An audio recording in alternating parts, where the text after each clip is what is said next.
Oh, nagkasalubungan yung dalawang sasakyan, no? Yan liit ng daan. Iisa lang ang kasya, pinaatras ng kulay itim na sasakyan. Tapos nung gagawin nila dito, paano kakasya to? Yung kibot ng daan.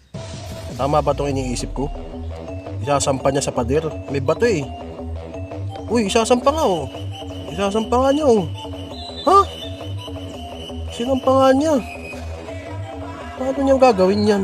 Paano maglulusot yan? Yang kitid. Galing ah. Dahan-dahan. Tapos yung gulong na dalawa sa tagiliran, pinapatakbo niya dito sa ano, pinasampa niya dito sa pader. Lulusot kaya? Dahan-dahan lang. Tapos nag-uusap sila na medyo iabante daw niya at medyo itabi yung ano, itim na kotse dito sa may gilid. Ayos nga oh. Uy, kasya nga oh. Grabe ang lupit ng driver na to.